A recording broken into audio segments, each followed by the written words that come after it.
Wow, no puedo creer que ustedes también pasaron por lo mismo. Es que con lo rara de esta situación, se me hizo difícil pensar que alguien más lo haya vivido. Si estuviste en la comunidad de las películas y series animadas durante suficiente tiempo, ya sabrás que más de una vez te encuentras, o te enteras de la existencia de algún contenido de este, que sea extraño, inentendible, o simplemente curioso. Pues menciono esto pues, como ya sospecharás, viví lo mismo, con aquella entidad que describiste, ya sabes, la misma mujer con pelo arcoíris, y vestido blanco. En fin, yendo directamente a lo que vine, aquel día, estaba en mi casa aburrida, había estado un largo rato sentada en el sofá, tenía a mi gato, Croqueta, sentado junto a mí. No podía salir con mis amigos, o mínimo ver qué podría hacer para entretenerme, pues mis padres, antes de ir al trabajo, me pidieron que no salga, pues según ellos, era peligroso que saliera yo sola. Pues más aburrida no podía estar, y no daba nada en la televisión que me pareciera interesante. Lo único más o menos interesante que había encontrado, fue la noticia de un par de gemelas que habían desaparecido recientemente. Mentiría si dijera que no me interese, por lo menos un rato por dicha noticia. Pero tras terminar eso, me volví a aburrir, pues como dije, no había nada interesante que ver.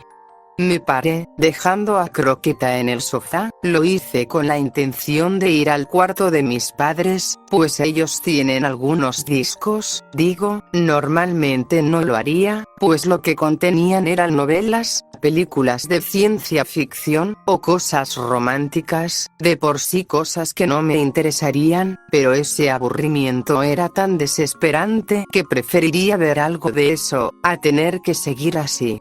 Bueno, buscando entre los discos, estos estando cubiertos de polvo, pues al parecer mis padres no habían tocado dichos objetos durante por lo menos un año. En fin, en medio de dicha búsqueda, me encontré con un disco en particular, era de la serie Mini Beat Power Rocker.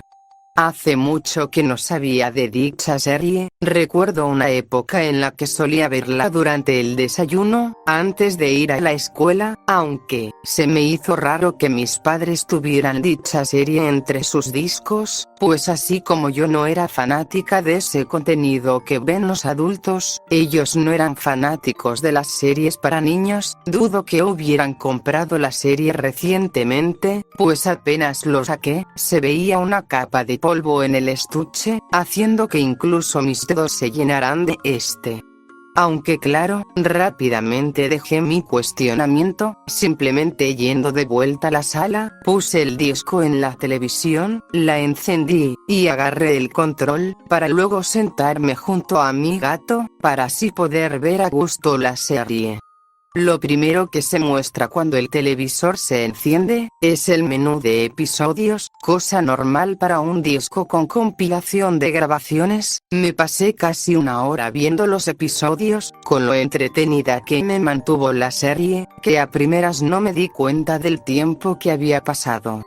Tras ese increíblemente largo rato viendo la serie, y finalmente ver el último capítulo de la temporada 3, me encontré con un episodio extra, llamado Mamá viene por ti, un episodio del cual, personalmente, nunca he oído hablar.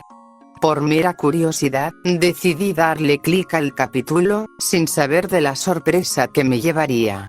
El episodio empezó con la intro normal, con la misma canción, la misma recopilación de escenas en esta, terminó la introducción, la pantalla de título no era la misma de siempre, de hecho, ni siquiera era una carta de título.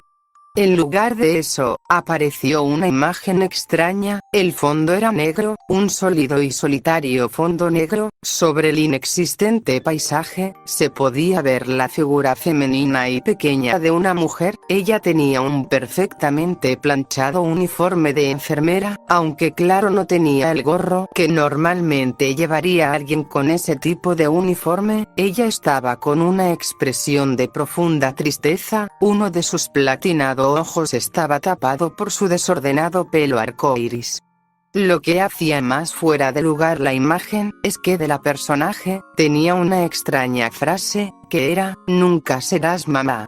Esa imagen estuvo 2 minutos, el episodio empezó. Empezó mostrando una calle, siendo de noche. Honestamente esa escena me incomodó un poco, pues estaba en completo silencio, ni siquiera había música de fondo. Después de 1 minuto, incómodamente largo, la escena cambia, se puede ver a dicha mujer, caminando por la acera. Bueno, caminando sería la palabra adecuada, más bien parecía estar levitando. Se podía ver en su cara, una gran preocupación, también en sus ojos que reflejaban la misma preocupación, se podía notar algunas lágrimas. La escena cambió otra vez, era una habitación oscura con una cuna en el centro de esta. En esta ocasión se podía escuchar algo, era un llanto, un desesperado y lastimero llanto. Pude reconocer que quien lloraba era Watt. Dicha escena duró varios segundos, hubiera seguido así, si no fuera porque la misma mujer apareció de quién sabe dónde. No pude evitar sentir un escalofrío, pues al notar cómo miraba a Watt, no sé, simplemente sentí que sus ojos reflejaban lo posesiva que se estaba volviendo, pues hace un momento ella estaba más que nada, preocupada. Lo próximo que hizo fue agarrar al personaje en sus brazos, tranquilizándola, como si se tratara de su madre real. Si no fuera porque es el contexto de la serie, y por la incomodidad que daba, ese escenario sería adorable. La pantalla se pone en negro, después se vio lo que al parecer era el patio de la vivienda, con la misma mujer saliendo de esta, teniendo a Watt en brazos mientras la calmaba. Otro detalle que encontré incómodo, es que detrás de ella, en una ventana con luz, se podía ver una silueta que se podía ver que estaba aterrorizada. En cuanto que sí se escuchaba algo, se escuchaba unos gritos, pero apenas sí se oían. Pude reconocer que al personaje al que le pertenecía dicha silueta, era la madre de Watt. En lo que pasa en el resto del episodio, para evitar caer en redundancia, solo diré la misma escena se repitió con el resto de protagonistas. Cuando se terminó el episodio, empezaron los créditos de siempre. Estaba consternada, pues este episodio desentonaba con el resto, así que, guardé el disco en su estuche y lo puse con el resto. Cuando hice eso fui a la computadora. Puse el nombre del episodio, vaya sorpresa que me llevé al ver que el episodio no existía, incluso si lo buscaba con diferentes palabras, no me llegaba ningún resultado. No fue hasta que decidí describir solamente al personaje, al hacerlo y presionar el botón de buscar, me salió un solo resultado. Y pues así terminé hablando contigo, espero haber aportado algo en este tema, hablamos luego.